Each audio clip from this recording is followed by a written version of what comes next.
Redditor is back. It's a two-parter. For the first time in a long time, we have a two-parter of a Mafia video of the week. The first video is the setup. The second part is the payoff. So let's go ahead and get into the first part. I'm the father of a 1-year-old toddler.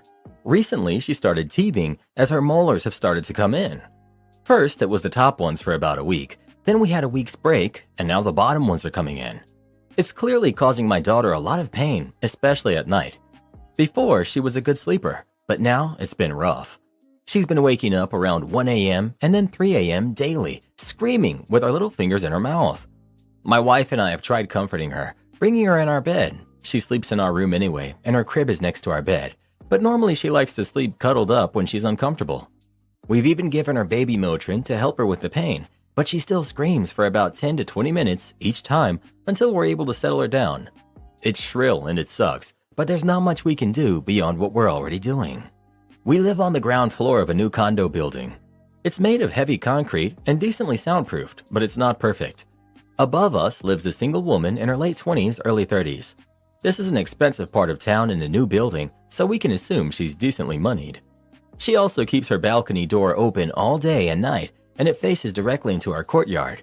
She's been punishing us during the day by blasting loud music directly into our unit by putting a stereo next to her balcony. We're on the ground floor, and we have a fully enclosed courtyard, so it vibrates around. She's got great music taste, and my daughter will just dance to it all day long. So while my wife hates her intention, I think it's worked out just fine. Until now. Last night, she came barging down at 3 a.m. and rang our bell 4 times while we were trying to settle our daughter. Motrin works for about 8 hours, so by 3 a.m. we have to give her another dose and wait through the cries, cradling her for 15 to 20 minutes for it to kick in again. My wife, a strong-tempered petite woman, amplified by her first year of motherhood, wanted to go fight her then and there. But I said, let's just concentrate on settling the baby and ignore her. I also didn't want to make the baby any more upset than she already was. So yeah, I just let her fume outside my door at 3 a.m. Am I the jerk? Update.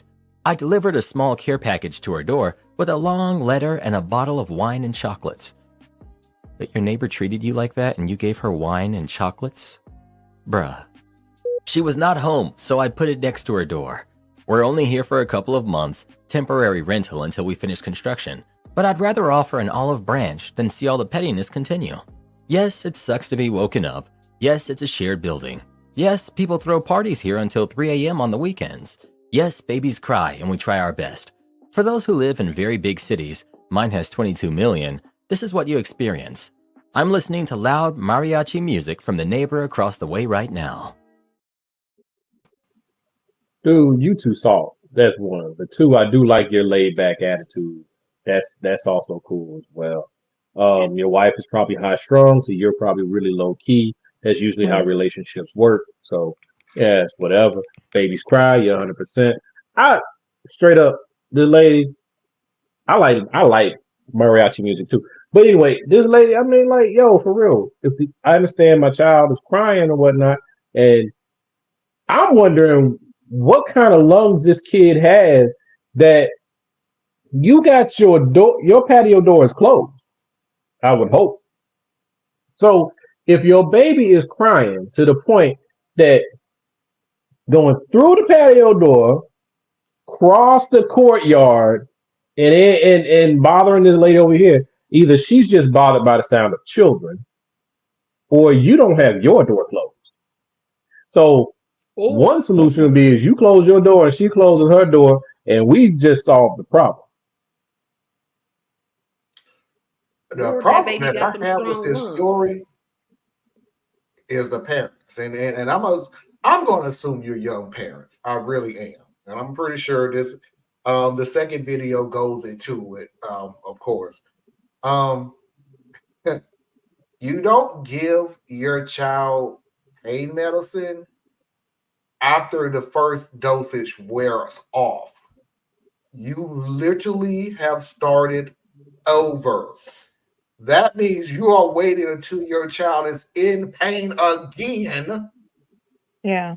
Knowing it takes a while for the medicine to dissolve into their system for it to work. Oh no, I'm a little different here. Yeah, because I'm like, what you Nope. supposed to do if they I have? have always been brought up with that you do not take pain medication after it wears That's off. what You the take that pain pediatricians say do. medication at No. least 10 minutes before it I agree with you for a like a child or an adult because there's ways you like stagger it or whatnot.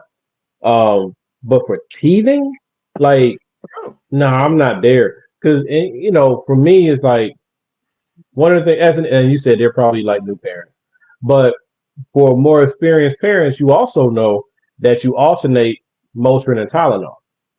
So I was if you gonna say do there's other Motrin things you first, can do. then the next one is going to be Tylenol, and you flip back and forth because you can't have that all that piling up in their system at one Right. time. So you flip it back and forth, but they may not know that, or the kid may just have really painful teething. It can be awful. But yeah, I mean, when your kid's teething. But Mhm. now I'm not of the school that you keep them sedated. I mean, well, that's one thing you that's know. true.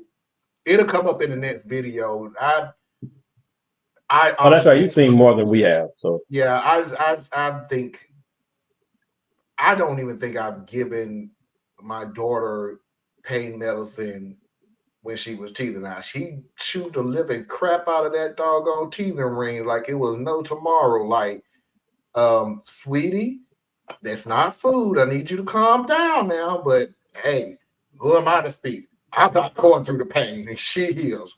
Knock yourself out. What can I possibly say that you're Did you going to put listen? anything in the freezer? Did you try anything else? It No, just not sounds like anything else. Because I've Just heard freeze the parents teething giving their ring, and kids it'll. alcohol and putting it on their gums. yeah, brandy on the gun. that doesn't make it right. Is Because it was in my head too, but I'm like, I refuse to do that with my kids. right. It's just not necessary. These got Don't too be many putting alternatives. don't But be there putting were alcohol on other your baby's things that gums. they could have gone to that he did not name. And then he went, we tried everything. No, you didn't.